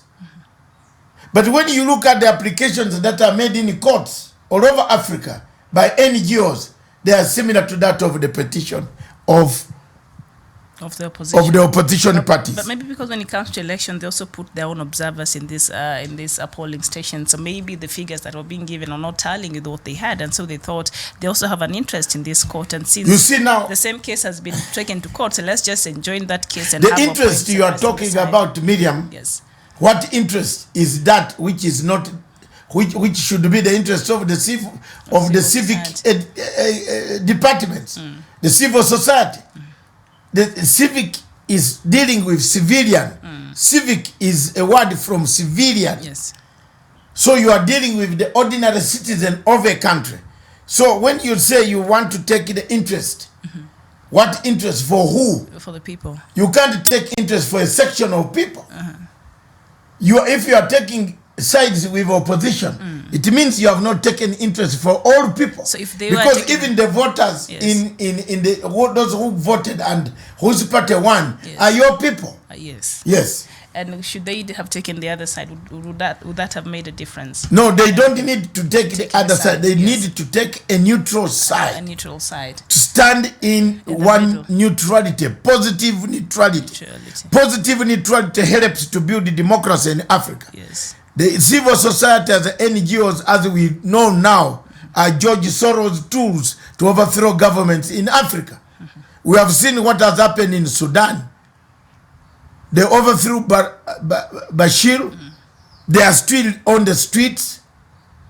They are still demonstrating. They are still barricading the army, but they have not put up structures. If the army today says we are leaving the power, to who? Sudan will go to the Libyan way. We saw that in Libya. We saw that in several other places. We have seen that in Cameroon. What are the civil societies in Cameroon doing to make sure that they pressurize Paul Biya to leave power? What are the civil societies in every part of Africa to make sure that they bring equality amongst the people? The war is ranging. The evil society and the civil society are the same. The evil society. Yes. Which is the evil society? The evil society is the one funded by George Soros. Okay. And the civil society is the one funded by Britain. Or the civil I can explain to you why Britain Yes. funds the real civil society. Because Britain wouldn't fund you when you are going to overthrow the government. But George Soros funds you when you are going to overthrow the government. If you put a timetable to George Soros in New York and say, I want President X in Africa to go by 2020, he will start funding you. He will start giving you air tickets. He will give you food. He will give you organizational structure, money. I have researched on all this. I have done thorough research. I am a member of institutes in London, where I live. Member of institute, international institute of international strategic studies. I'm a member of Chatham House. As we speak now, we've been called to go and discuss. There will be a seminar between the 3rd and the 4th for 2 days to discuss the life of Kofi Annan. What did Kofi Annan contribute to the world? He contributed the chaos. Everywhere where Kofi Annan stepped, there was blood flowing on the floor. Show me one place where blood didn't flow. Right from Rwanda. It started flowing in Rwanda, Bosnia, Yugoslavia, East Timor. Show me. Sierra Leone, Liberia. Show me. Show me. Show me where the blood did not flow. Syria. Kofi Annan was one of the first people to arrive in Syria to persuade Assad. Unfortunately, the Assad regime discovered that he was part of the killing machine to kill Assad, and he had to escape, and the UN had to send there another person. But who sent Kofi Annan to Syria? It is the French. The French sent Kofi Annan to Syria, not the UN. UN did not want. They were influenced by Kofi Annan, by the French, to select Kofi Annan. Kofi Annan came to Kenya here to do a mediation. Who sent Kofi Annan to Kenya? African Union. And African Union was then commanded by Dr. Jean Ping. Who is Dr. Jean Ping? A French puppet who was put on African Union ticket. And he chose his own French accolade. And they said, let's go and sort the problem in Kenya. If you go to African Union today, you can't find Kofi Annan. What legacy is that? That they are calling me in Chatham House to discuss. So Honorable Raila Omolo Odinga will be there. So you are not going to attend? I don't. Okay. I'll get the notes because I'm a member of Chatham House. Yes. I'll get these notes in my docket, but I'm not going to take part in a discussion where I would actually discuss badly the legacy of Kofi Annan on African issues. Kofi Annan let us down. Yes. Kofi Annan did not make an impact. Which impact did he make? The Rwandese can never name a child Kofi Annan. Kenyans can name. Kofi. Thank you. It's a Ghanaian name. But anyway, there are other... No, but you can name him for loving him. Yes. PLO Lumumba is a Kenyan, but he's taken Lumumba's name. He's not Congolese. Patrice Lumumba. Although he looks like one. My big brother PLO is around there. I hope we shall check the the roots. Yes. Yes. But there are other civil societies that it is apparent that are being used, especially by external factors who have other ulterior motives. But not all of them are really that evil. So others would, and that would be the devil's advocate today, demonizing the entire civil society in a blanket like that. Is it used especially by governments where we see there's a lot of there's no transparency in terms of how they're leading? Corruption is rampant in these African countries. We see totalitarian rules in this country. Say, like place you mentioned, a country like Cameroon, where I don't think even civil societies thrive there because of the kind of leadership they have in other African countries. Do you think they use the term to demonize a whole civil society because they're trying to abdicate from accountability and the lack of good governance in the country? They could be, that's correct. But how many civil societies have gone and put the case of Cameroon to international community? Only two. How many do we have? We have Human Rights Watch and Amnesty International. Where are the rest? Are they not seeing the killings? Don't they see the killings that are taking place in Cameroon? We see these killings on a daily basis. We watch the massacre of innocent younger men in Cameroon falling to the guns of Paul Robert. How many of these evil society have stood up to say enough is enough? Only two, Amnesty International and the Human Rights Watch. The rest of these organizations are still in bed with Mr. Paul Robert. They have not risen up. They fear things like Oxfam. It's a Commonwealth organization. They have not stood up to say this is wrong. Oxfam is a British NGO, a civil that funds NGOs in Africa. Yes. What are those NGOs doing on the democracy? And it was involved the killing. in a very bad scandal last year, I think, Oxfam. And, yes. Even the government stopped funding it, suspended the funding for a while. Exactly. Yes. So there are so many human rights abuses all over the whole world, depending on which country. There are some agencies that have done very well to mention, to highlight. Look at the death toll in the Sudan war. Few of the human rights agencies have come out to condemn and demand accountability through a tribunal. Some of us on this platform have said we need a tribunal to take some people down. Look at most of the people. Kuluni, enough project of Kuluni and the Pedigast. What is their role in Africa? They come to overthrow governments. Tell me what is the role of Kuluni. Kuluni went to Sudan. He's brought a regime change on the streets of Khartoum. The demonstrators don't want to leave the streets of Khartoum. They will be shot. And then they want that to happen. Then the NGOs go out to say, we must arrest the current leadership of the military because they have killed people. That is not civil society.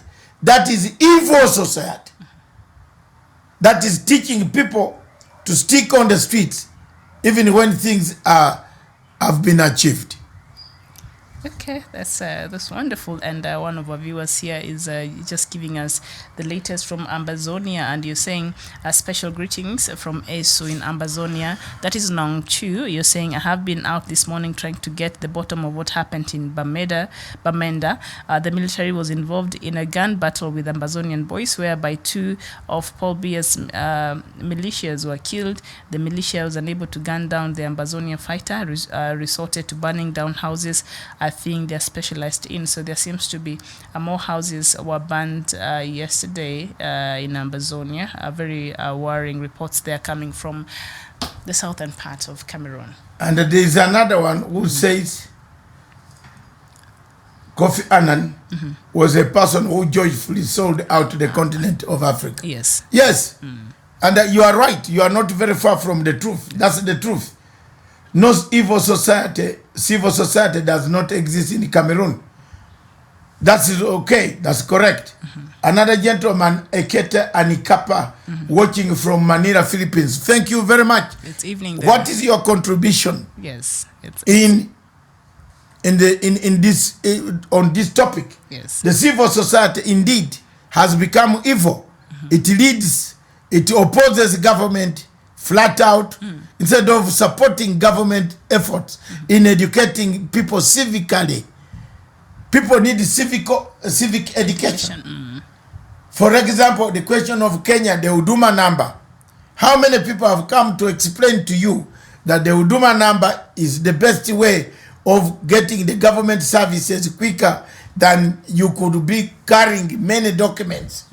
To carry them like a suitcase. You are going to South Africa, you want a visa, you want to carry your Huduma number, and I give them this my Huduma number. Yes, they'll get your details. All right, I think it's. Thank you very much. Yes. Have I said Yes, the points that I want to make? Yes. Evil society exists. Civil society, few of them, especially those from Britain, are doing the real civic education. The rest are being funded, and I want the funders who fund the civil society to know that their money is being used to build houses in Runda, Muthaiga, Kololo, Muyenga, and other posh, Borodale, and other posh places in Africa, Sandy Town. So most of them who are funding this civil society and NGOs, check your people, what exactly. They are not reaching the African people. The African people need more of this education, but they are not receiving it. Instead, the civil societies in Africa have become opposition parties. They oppose everything that the government does. That's why you have confrontation of government closing down their offices, because they are not being neutral. Non-governmental organization means you are not involved in doing what the government is doing. You are involved in educating the people of their rights. Not to go and create an opposition party and stick with the opposition. We have seen this in Uganda, we have seen this in Kenya, we are seeing this in Malawi. Malawi is going to the polls, is it today? On 21st. On 21st, next week. There will be bloodshed on the floor already. Everybody is talking about we can't accept the elections, they have been rigged. Because the civil society did not go to Malawi to educate the people on what is supposed to be an election. An election in Africa has become a death trap for many African countries. That as soon as the election is conducted, dead bodies start coming, arriving in the city mortuary. You must tell the morticians to extend the space. Why should we have dead bodies? If elections can cause dead bodies and we sit during the 5 years without dead bodies, then why can't we think about what we can do? Why don't we change this election mode? When can we get enough education to call ourselves civil? Are we civilized? Are we civilized enough in Africa? Are we civilized to say we have considered an election? Why do we say Manchester has won and we laugh with Liverpool? We Africans, are we doomed? If Manchester has won in Africa, I have not seen African people fighting Liverpool because Manchester or Liverpool has won. They go out of the stadium together. Why do we oppose? Why do we accept the verdict of Liverpool and Manchester? And when we come back, the verdict between Gomaria and AFC is like you have created the Third World War. It's very passionate. Yes, very Third World War. Gomaria, whether it wins or it loses, it still has to take on you. Let's be very honest, I'm sorry. I have to say the truth. I've had my car in Kasarani, someone sitting on my bonnet. And then when I opened the window and he saw me, he said, "Oh, Dr. Matanga, sorry.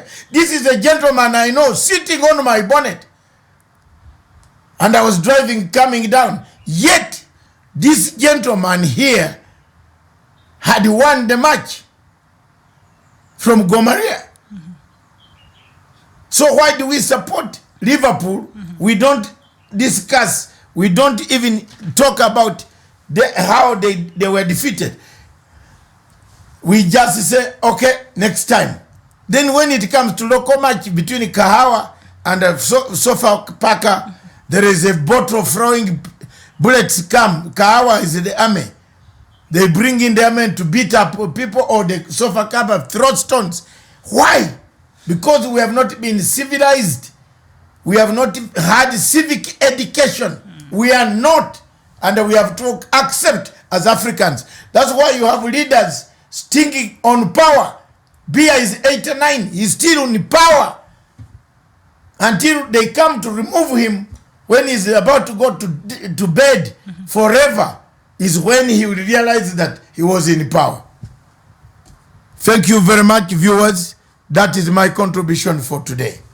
Thank you so much for joining us, and thank you so much for your contribution to on the show, our viewer. And we come to the end of Good Morning Africa today, and hopefully we can see you again on our next broadcast, right? Thank you. All right.